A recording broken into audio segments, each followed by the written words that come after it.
Nuestros oídos serán transformados para oír lo que oiremos en el cielo.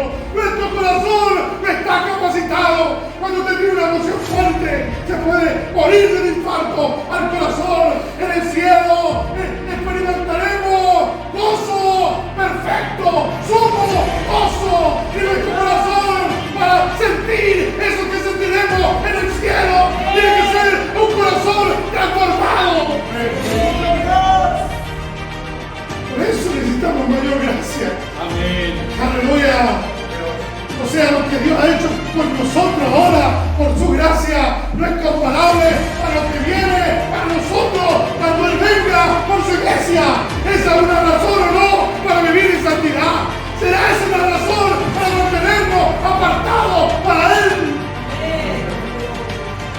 Cuando sientes su presencia en esta hora, ¿qué dice esta palabra? Aleluya.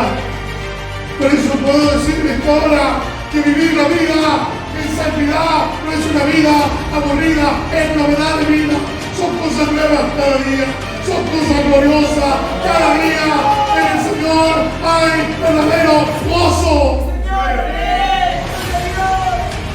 Yo quiero escuchar las palabras de mi Padre. Que me diga, bien, buen siervo y fiel. En lo poco has sido fiel, en lo mucho te pondré, entra en el gozo de tu Señor. Aleluya. Si como el pastor Raúl lo descubrió en su experiencia y ahora está en ese gozo, en los brazos del Señor, yo quiero estar ahí donde todo es santidad. En el cielo todo es santo. Y en Dios todo es santo. Yo traía esta palabra a mi corazón esta semana. Todo es santo. Su nombre es santo. Su palabra es santo. Su espíritu es santo. Su evangelio es su santo evangelio. Leemos la palabra del Señor entonces. 1 de Pedro 1:16 dice: porque escrito está: sed santos, porque yo soy santo. Amén. Amén. Quiero titular el mensaje de hoy con lo que dice aquí: sed santos. Dos palabras que representan una orden. Está en modo imperativo. No es una opción la santidad para el Hijo de Dios. Es una orden. Amén. Cuando encontramos en la Biblia la palabra del Señor, dice que Dios es santo, santo, santo. Hay dos versículos, uno en el Antiguo Testamento, otro en el Nuevo Testamento, que nos dicen que el Señor es santo, santo, santo. Amén. No hay otro atributo de Dios que lo recalque de esta manera. Podemos decir que es el atributo más importante de Dios. ¿Se imagina usted que Dios sea todopoderoso, pero que no sea un Dios santo? Que sea un Dios que lo sabe todo, omnisciente, pero que no sea un Dios santo. No sería un buen Dios, porque no podría ser justo, no podría aplicar la justicia. Que Dios lo bendiga. Amén. Cuando hablamos de que es santo, santo, santo, lo cantábamos hace un momento atrás en la alabanza, cuando Isaías en el capítulo 6, versículo 3 dice: y vi, y el uno al otro daba voz. Él vio una visión. Él vio una visión. Isaías ve una visión. Y lo dice ahí en Isaías 6:3. Y el uno al otro daba voces diciendo: los serafines, seres imponentes, estaban cubriendo con sus alas su rostro. Aún esos seres poderosos, potentes, que cuando dice que habló uno de ellos, los quiciales del templo se estremecieron. Las bases del templo no eran débiles, pero ellos tenían que cubrir su rostro con sus alas al ver al Dios santo, santo, santo, la omnipotencia de Dios y aún la santidad de Dios. No la podían soportar. Bendito Dios. Y sus faldas cubrían el templo.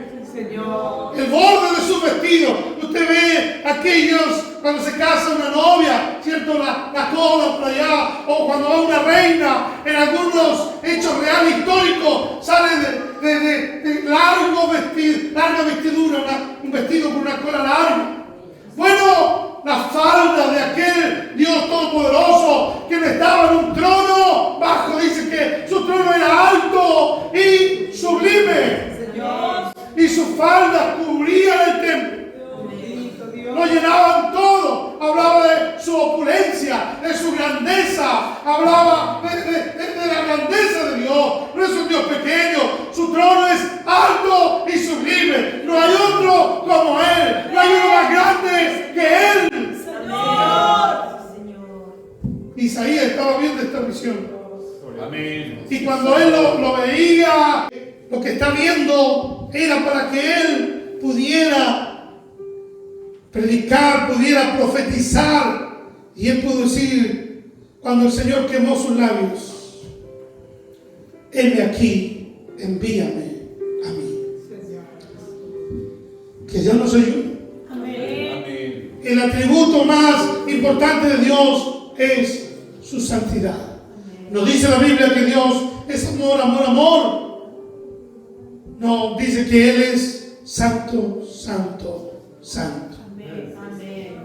En Apocalipsis 4:8, cuando el Cordero fue glorificado y ve esta visión, Juan, el teólogo, dice que él veía que cantaban en el cielo, digno es el Cordero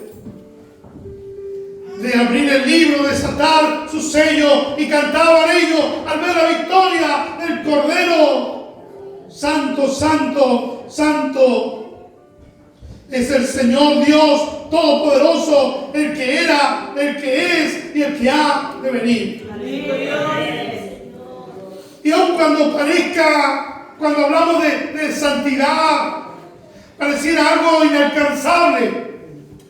Ser santo es ser apartado, consagrado. En la palabra cortar, separar.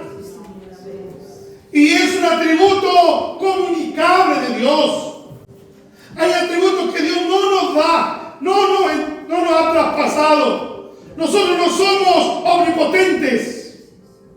No podemos tener todo el poder, pero sí Dios nos ha dicho en esta palabra ser santo, porque yo soy santo. Es decir, es un atributo comunicable de Dios. Gracias, Señor.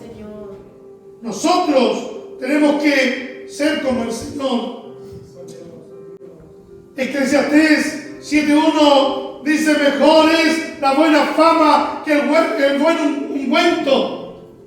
El pastor predicó este mensaje la semana pasada en un velorio en Burranque. ¿Por qué? Porque así como decíamos que Dios, su atributo más glorioso es su santidad, porque todo lo que hace Él es bueno. Amén. Su poder, su omnisciencia, su misericordia, todo lo que Él hace es perfecto. Amén. Así también nosotros, como hijos de Dios, podemos tener dones, podemos tener ministerios, podemos tener, ¿cierto?, grandes talentos, pero si no hay santidad, no sirve de nada. Dice Mateo 7 que muchos dirán en aquel día: nosotros profetizábamos, echábamos fuera demonios, nosotros curábamos enfermos, y el Señor que le dirá: apartados de mí, obradores de maldad. Ustedes no practicaron lo que decían, lo que predicaban. Por eso es mejor el honor antes que los lujos, antes que el dinero. ¿Cuánta noticia vemos de gente que era famoso futbolista, famosos cantantes, famosos personas, políticos, lo que sea, pero cuando se descubrió, después que la gente lo veneró por 20, 30 años, ahora salió un caso de violación? Nadie más los venera, los quieren, porque mejor es vivir una vida y tener honor y morir con honor antes que morir lleno de dinero. Que Dios nos bendiga. Amén. La Biblia nos habla de santidad a lo largo de todas las Escrituras. Comienza en el Edén, donde dice que todo era bueno. Amén. Y termina en Apocalipsis, cuando ahí se habla de que viene descendiendo la santa ciudad de Dios, la nueva Jerusalén. Cuando nosotros leemos los primeros 12 versículos de 1 de Pedro, el apóstol le está hablando a gente dañada, a gente herida, a gente perseguida, a gente que no tenía mucha fuerza por las persecuciones de aquellos tiempos. Y les da esperanza. Les dice en los primeros 12 versículos la esperanza en Cristo, lo que Cristo hizo por ellos, lo victoriosos que ellos son en Cristo Jesús. Pero del versículo 13 en adelante cambia, hay una bisagra ahí. Y les habla a ellos y les comienza a hacer un llamado a una vida santa. Ellos debían ser apartados para Dios. Debían ser gente diferente, gente distinta. Por eso dice allí en el versículo 13, usted me puede seguir, vamos a exhortar hasta el 21. Dice, por tanto. Se fija que hay una bisagra ahí. Le he dicho todo esto de la esperanza que hay en Cristo. Pero ahora, por tanto, ahora comienza lo que ellos deben hacer. ¿Cómo nosotros podemos vivir una vida santa? Y aquí nos da 5 órdenes, 5 imperativos, 5 órdenes para lograr tener una vida apartada, consagrada para Dios. En primer lugar, les dice a ellos, por tanto, ceñid los lomos de vuestro entendimiento. La versión NTV de ese pasaje dice, así que preparen su mente para actuar. Es como cuando alguien lo ataca, tiene que estar preparado, se arremanga, está listo para pelear. Ceñirse era eso, ellos usaban túnicas. Y cuando iban a la guerra tenían que atarse sus túnicas. No podía nada, podía ser un impedimento para que ellos pudieran desempeñarse correctamente en el campo de batalla. Está diciendo que a ellos que estaban en persecución, que estaban en batalla, que debían permanecer santos.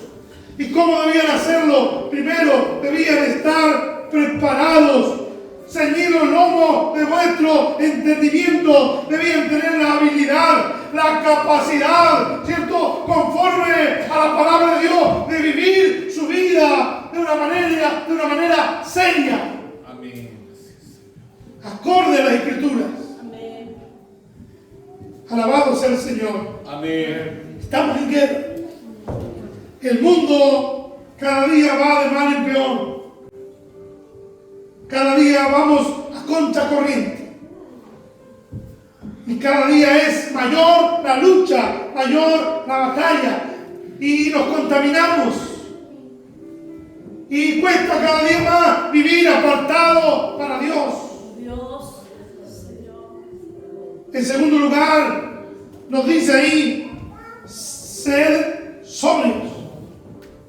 La versión NTV dice, el mismo pasaje, y ejerciten el control propio. Cuando hablamos de sobriedad, en la palabra del Señor nos habla de tener autocontrol, tener dominio propio, autodisciplina. Ellos no porque estaban en persecución podían agarrar la espada y pagar con la misma moneda. No. Ellos tenían que tener autocontrol. Cuando alguien tiene dolor, ¿cierto? O se siente perseguido, se siente atacado, tiende a reaccionar. Pero para mantener una vida en santidad tenemos que tener autocontrol. Es tremenda esta palabra. Amén. Cuando vemos que, y si usted entrevistara a algunos que se emborrachan y le dicen, ¿por qué te has emborrachado? Dice, es que me dejó mi señora, es que mi hijo se fue, estoy triste, es que pasó, se murió mi mamá, y se largan al litro, como se dice acá. Pierde el control. ¿Cuánta gente está en pecados horribles porque bajó la guardia y dejó de ser sobrio y encuentra una excusa para poder perder el control y deja de vivir una vida santa? ¿Será así o no? Por eso la Biblia dice, sed sobrios. No porque lo estén matando por causa del Evangelio. No, su sufrimiento no es un motivo. No le da lugar a ustedes para perder el control. Y después sigue diciendo, dice, y esperar por completo en la gracia que os traerá cuando Cristo sea manifestado. La versión que también dice, pongan toda su esperanza en la salvación inmerecida que recibirán cuando Jesucristo sea revelado al mundo. Esta es una tercera razón, una tercera imperativo que Dios le da, ¿cierto? Que ellos tienen que hacer para lograr vivir en santidad. Esperar. ¿En qué? Colocar su confianza en sus capacidades, en sus fortalezas, en su conocimiento, en sus dones, en sus talentos. No, en la gracia que ha de ser manifestada. Aleluya. ¿Saben? Cuando nosotros fuimos salvos o cuando alguien es salvo, es por gracia. Está escrito, por gracia soy salvos. Y la gracia de Dios nos sostiene, la gracia de Dios nos mantiene, nos permite, nos capacita en la gracia de Dios. Pero aquí dice algo más, le agrega algo más, le habla de una gracia que ha de venir, habla de futuro, una gracia que ha de ser manifestada. Cuando Él venga por nosotros, recibiremos mayor gracia. Aleluya. Imagínense cuando venga el Señor para recibir lo que vamos a recibir. Necesitamos una inmensa gracia. Este cuerpo será transformado en un cuerpo glorificado de gloria, incorruptible. Cuando hablamos de gracia, hablamos de beneficio. El Señor hará algo tan grande en nosotros, porque no podemos nosotros recibir esa gracia sin que el Señor no transforme este cuerpo en un cuerpo incorruptible de gloria. No podríamos soportar el beneficio de Dios, la gloria de Dios, la santidad de Dios. No podríamos soportar ver al Señor cara a cara. Nuestros ojos deben ser transformados. Amén. No podríamos olorosear el aroma del cielo con estas cavidades nasales y con este aparato que tenemos aquí para nuestra nariz. No. Tiene que ser algo transformado. Nuestros oídos serán transformados para oír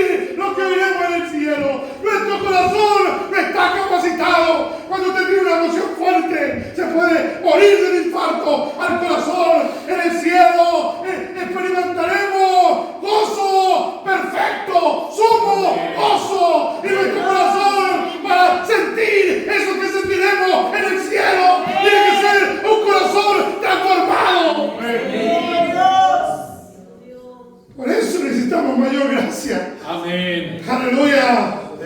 O sea, lo que Dios ha hecho con nosotros ahora, por su gracia, no es comparable a lo que viene para nosotros cuando Él venga por su iglesia. ¿Esa es una razón o no para vivir en santidad? ¿Será esa una razón para mantenernos apartados para Él? Amén. Cuando siente su presencia en esta hora. Amén. Dios. Qué tremenda esta palabra. Señor. Aleluya. Si el Señor viniera en el próximo minuto, su cuerpo ya no estaría enfermo si está enfermo. Su mente no estaría limitada en un porcentaje, ¿cierto? Porque está limitada la capacidad humana. No. Sería una mente transformada. Amén. Todo lo que no entendemos, lo entenderemos. Amén. Así es, Señor. En cuarto lugar, ¿qué sigue diciendo? En el versículo 14, como hijos obedientes, no os conforméis a los deseos que antes teníais estando en vuestra ignorancia. La cuarta razón para poder, o el cuarto imperativo, la cuarta orden que Dios nos da para mantener una vida santa, apartada para Dios, de no conformarnos. Esa palabra es no moldearnos al mundo, no ser como el mundo. Amén. Alguien que vuelve al pecado está actuando como un necio, como un tonto, como un ignorante, como quien no tiene conocimiento de Dios. Y aquí dice que nosotros tenemos que ser hijos obedientes. ¿Cómo lo logramos? No conformándonos, no moldeándonos a los deseos que antes teníamos. En nuestra ignorancia hay una nueva vida, hay otros valores, hay otras formas de vida que Dios nos ha dado y está escrito aquí en la palabra del Señor. Sigamos. Dice, si no como aquel que os llamó es santo, sed también vosotros santos. Amén. Es una orden que Dios nos da en toda vuestra manera de vivir. Esto no es entregarle al Señor una parte de mi vida.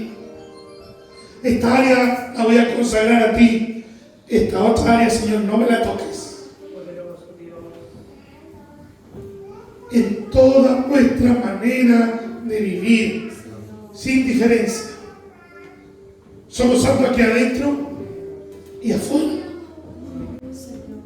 Aquí todos somos luz. Aquí no hay tiniebla. Pero afuera, donde hay tinieblas, donde tenemos que demostrar luz. No puede haber una vida distinta aquí. Aquí nadie dice grosería en la iglesia. Pero afuera alguien dirá grosería. Aquí nadie cuenta un chiste de doble sentido o habla una palabra ociosa y afuera, en el hogar, en el trabajo, con los amigos. Aquí nadie viene borracho al culto y afuera habrá alguno que escondido tomará, fumará, se drogará. Y sigue diciendo el versículo 16, porque escrito está, sed santos, porque yo soy santo. Amén. Y aquí hay 4 razones que Dios nos da para ser santos. Ya vimos 5 órdenes de Dios, 5 imperativos. Ahora nos da el por qué. ¿Por qué tenemos que ser santos? Primero nos dice cómo, qué tenemos que hacer. Ahora nos dice por qué. Y dice, porque yo soy santo. Amén. No tenemos que ser santos para poder heredar el cielo. No, somos santos porque somos herederos del cielo. Amén. No es como dice la religión, pórtate bien para alcanzar, haz buenas obras para alcanzar el cielo. No, no, no. Aquí, si hemos ya alcanzado la riqueza en Dios, la vida eterna, entonces tenemos que demostrarlo con una vida santa. Amén. Es como que Dios está diciendo aquí en esta palabra: sé santo como yo soy santo, sean como yo soy su padre. Si ustedes son mis hijos, entonces hagan, demuéstrenlo. Amén. Viven una vida como hijos míos. Yo creo que algún padre que corrija a su hijo, si mi hermano madre que tiene a Samuelito en su brazo, ¿cierto? Y Samuel se porta mal, él le puede decir un día: hijo, ¿cómo robas si tú nunca has visto a tu padre robar? Nunca lo hagas. Tienes que ser como papá. El Señor está diciendo aquí una razón: sean santos, porque yo soy santo. Amén. Aleluya. Dice 1 de Pedro 2:9, en el próximo capítulo, dice: mas vosotros sois linaje escogido, real sacerdocio, nación santa. No dice que van a ser, no, con sus obras. No, dice que ya lo son. Pueblo adquirido por Dios, para que anunciéis las virtudes de aquel que os llamó de las tinieblas a su luz admirable. Es decir, somos testigos, somos representantes de Él. Aleluya, Señor. Estos días comenzaron los Juegos Olímpicos y usted va a ver y yo no lo vi, pero me imagino que en la ceremonia de inauguración el que iba abanderado iba con orgullo, con dicha, porque llevaba y representaba a su país, llevando la bandera de su país. Bueno, somos representantes de Cristo aquí en la tierra, de ese Dios santo. Es incongruente vivir una vida practicando el pecado, sirviendo a un Dios que es santo. ¿Quién va a creer nuestro evangelio? ¿Quién va a creer nuestra prédica? Si somos lo contrario a lo que nos dice la palabra del Señor que debemos ser. El versículo 17 sigue diciendo: y si invocáis por Padre aquel que sin acepción de personas. Otra razón: primero es porque somos hijos de Dios, y si Él es santo, nosotros tenemos que ser como nuestro Padre santo. Y en segundo lugar, está diciendo otra razón por la cual tenemos que permanecer en santidad, y es que el Señor no tiene favoritos. Un día juzgará a los vivos y a los muertos. Y aún los que se pierdan serán juzgados ante el trono blanco, y los que se salvan también ante el tribunal de Cristo. Y aun cuando no es para condenación, igual se van a tirar orejas allí. Nada pasará, ni una jota, ni una tilde. Todo el Señor lo está viendo. Amén. Aleluya. Dice que Él juzga según la obra de cada uno. Amén. No la obra del hermano que está al lado. Cada uno tendrá que dar cuenta. Y dice: conducíos en temor todo el tiempo de vuestra peregrinación. Primero tenemos que ser santos porque Dios es santo. Segundo, porque el juicio de Dios viene. En tercer lugar, dice el versículo 18: sabiendo que fuisteis rescatados. Esa es otra razón. Para vivir en santidad, sabemos que hemos sido redimidos. Esa es la palabra: rescatados, con un precio, pagado el precio. Fuimos redimidos, fuimos comprados con su sangre preciosa derramada en la cruz del Calvario. No era cualquier sangre, era la sangre santa del Hijo de Dios. Aleluya, de un cordero sin mancha y sin contaminación, dice el otro versículo. No podemos pisotear esa sangre. Dice, sabiendo que fuiste rescatado de vuestra vana manera de vivir, la cual recibiste de vuestros padres, no con cosas corruptibles como oro, plata, versículo 19, sino con la sangre preciosa de Cristo, como de un cordero sin mancha y sin contaminación. Por eso Pablo dice a los hermanos de Corinto, en 1 Corintios 6, 19 y 20, ¿o ignoráis que vuestro cuerpo es templo del Espíritu Santo, el cual está en vosotros? O sea, Dios, nuestro dueño, está en nosotros. Amén. El cual tenéis de Dios y que no sois vuestros. Y sigue diciendo, porque habéis sido comprados por precio. Glorificad pues a Dios en vuestro cuerpo y en vuestro espíritu, los cuales son de Dios. Amén. No sois vuestros. Amén. Esa es una razón para vivir en santidad. Usted no puede darle su cuerpo, como dice aquí, y el contexto es al pecado sexual, a la fornicación, si su cuerpo ha sido y es de Dios. Es templo y morada del Espíritu. Qué profunda esta palabra. Amén. Y vamos a otra razón, dice el versículo 20, ya destinado desde antes de la fundación del mundo. Usted ha sido escogido desde antes que el mundo fuese. Es una razón potente para vivir en santidad. Amén. Hemos sido apartados por Dios, separados, consagrados para Él desde antes de la fundación del mundo.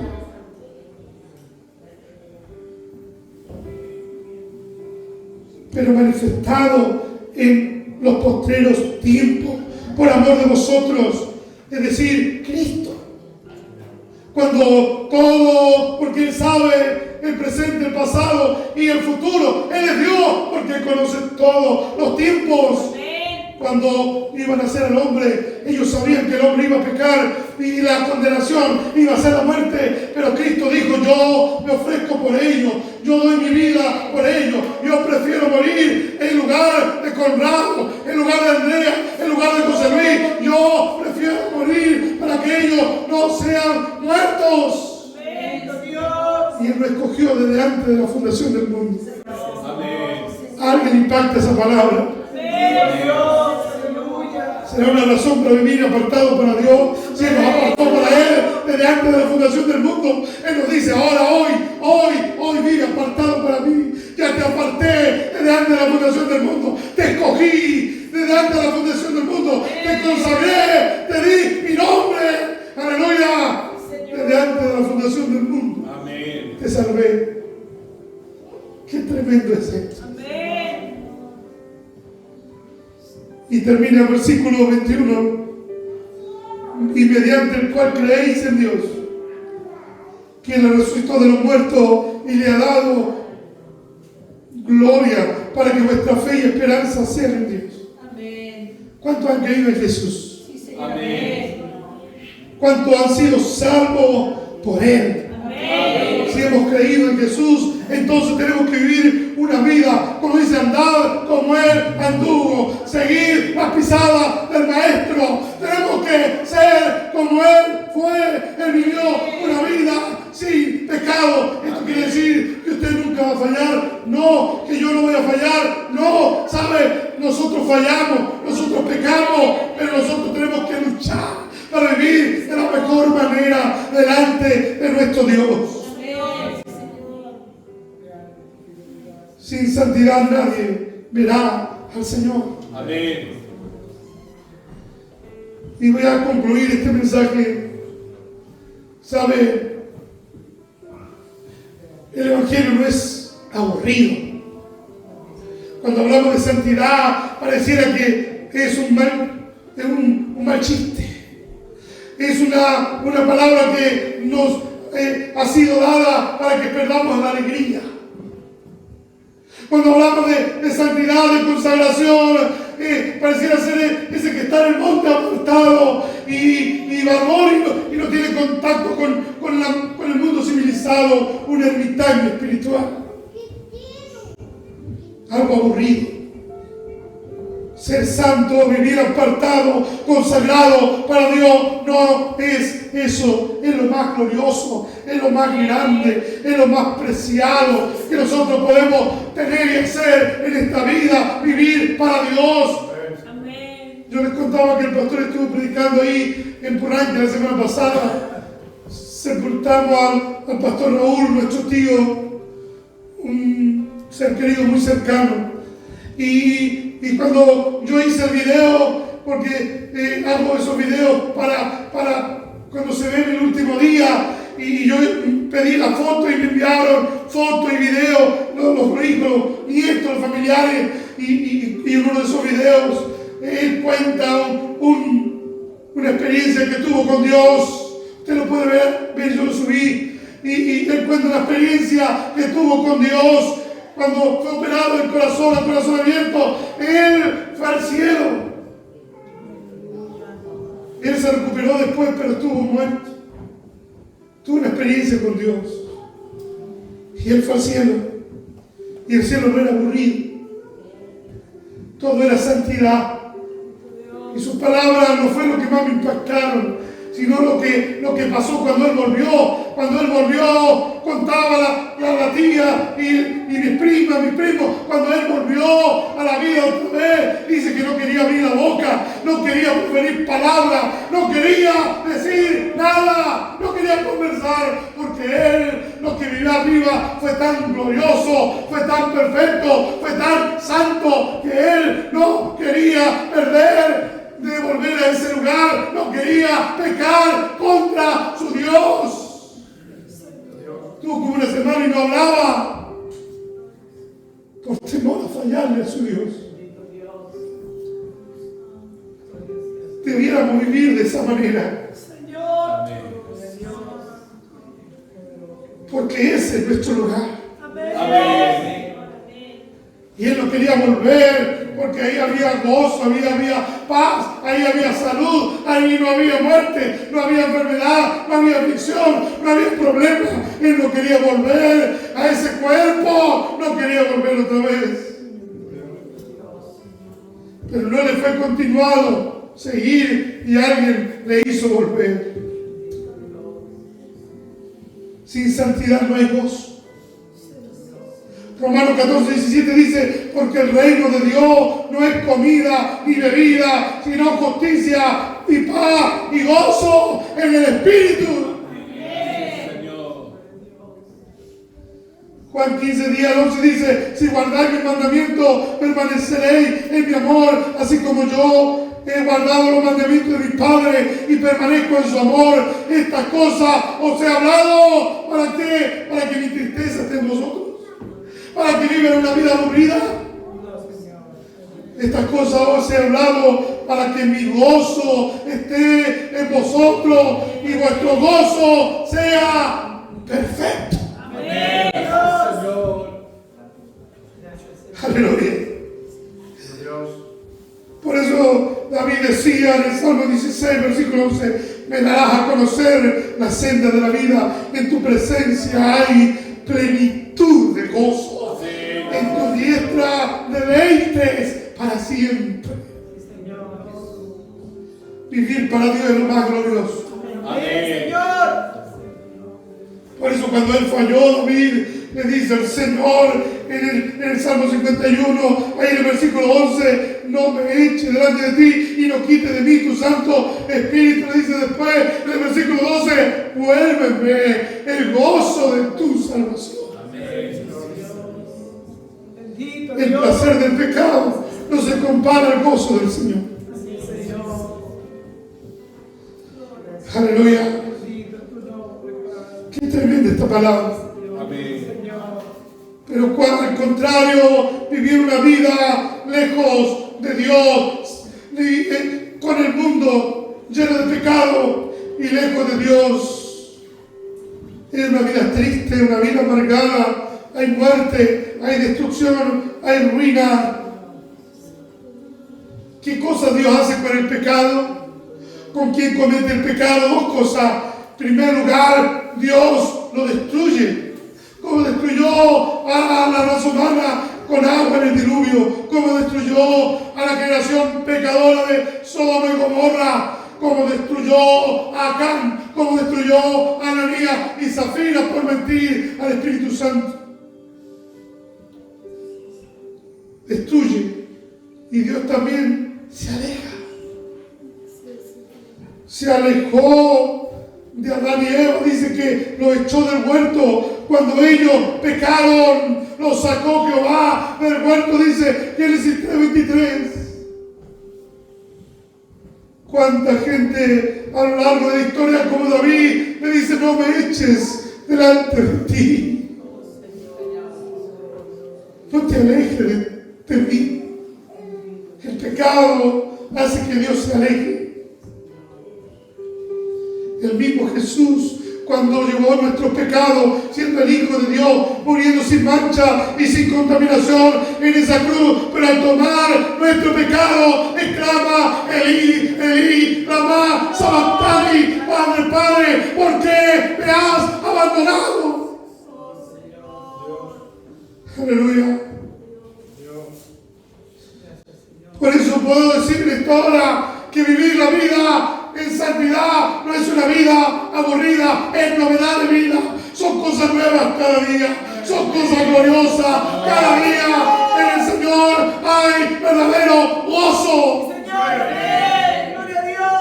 Señor. Yo quiero escuchar las palabras de mi Padre. Oh. Que me diga: bien, buen siervo y fiel. En lo poco has sido fiel, en lo mucho te pondré. Entra en el gozo de tu Señor. Aleluya. Así como el pastor Raúl lo descubrió en su experiencia y ahora está en ese gozo, en los brazos del Señor. Yo quiero estar ahí donde todo es santidad. En el cielo todo es santo y en Dios todo es santo. Dios traía esta palabra a mi corazón esta semana. Todo es santo, su nombre es santo, su palabra es santo, su espíritu es santo, su evangelio es su santo evangelio. ¿Y por qué nosotros no podríamos vivir de esa manera? Alabado sea el Señor. Amén. Por eso tomemos la cena del Señor de una manera consciente, discernamos lo que es este momento. Si todo el Dios es santo, este momento también lo es. Porque tomar la cena del Señor es recordar el sacrificio de Cristo, que fue santo. Ese sacrificio fue perfecto, y nosotros al tomar el pan, al poner el pan en nuestra boca, ese pan sin levadura, sin nada que lo pueda contaminar, ese pan representa el cuerpo de Cristo que murió sin mancha. Y esa sangre, la sangre de Cristo, representa ese vino, representa la sangre de Cristo. Y Pablo dice a los hermanos de Corinto que estaban viviendo en muchos errores y tomaban la cena del Señor indignamente. ¿Y por qué dice indignamente? Porque ellos no discernían, no diferenciaban lo que era comer en su casa, que era comer en la iglesia la cena del Señor. Comían igual como comían en sus casas. Y el Señor les dice: tienen que discernir la diferencia, tomar la cena del Señor dignamente, con contrición de espíritu, con humildad. Ellos menospreciaban a los pobres y los que tenían más comida, y comían sus pollos asados grandes, y los otros no tenían ni patitas de pollo para comer. Y el Señor no se agradó de eso. Le dice: no disciernan que aquí esto es comunión. La cena del Señor es la cena de la comunión. Recordamos, es un memorial del sacrificio, de la muerte de Cristo. Es algo importante. No la tomen en vano, no la tomen indignamente, no la tomen sin sentido. Primero, antes de hacer esto, tienen que venir y arrepentirse en todos los lo dejó el Señor para que en tiempo podamos recordar su sacrificio perfecto. Es como cuando vamos a la palabra de Dios, su palabra es santa y no vemos al espejo de la palabra de Dios, nos sentimos pecadores. Así la cena del Señor, recordando el memorial de lo que Cristo hizo por nosotros. Amén. Y nos sentimos indignos aun cuando sabemos que hemos sido dignos por medio de Cristo. Venimos en arrepentimiento, venimos pidiendo al Señor que nos limpie, que nos lave. Venimos al Señor diciendo: Señor, yo quiero tomar esta cena del Señor de la mejor manera posible. En un segundo Él nos limpia de todo pecado. Amén. Si alguien puede decir: yo no voy a tomar la cena del Señor porque no soy perfecto, está equivocado. Ese no es el sentido de esta palabra. Nadie es perfecto aquí. Cuando hablamos de santidad, estamos hablando de consagrado para Dios. Estamos hablando de que hacemos todo lo que podemos hacer para vivir para Él. Amén. Todos pecamos. Aún en este mensaje yo podría haber pecado, porque no tengo la habilidad humana para poder exhortar en la profundidad que la Escritura merece ser explicada. Amén. Cuando oramos podemos pecar, porque aún el Señor dice: pedís y pedís mal. Por eso, hermanos, podemos fallar. Y no toman la cena del Señor los que no tienen ninguna falla, sino los que vienen delante de Él y le dicen: perdón, límpiame, santifícame. Si he estado lejos de ti, quiero acercarme a ti. Si estoy más contaminado por el mundo, por las malas palabras, por algún pecado, quiero que en esta cena, en el recordar el sacrificio de Cristo, quiero acercarme a ti. Es un día de consagración. ¿Cuántos le alaban en esta hora? Habrán palabras de arrepentimiento en este día. Habrán palabras diciendo: Señor, quiero ser santo. Póngase en pie. Padre, gracias por tu palabra.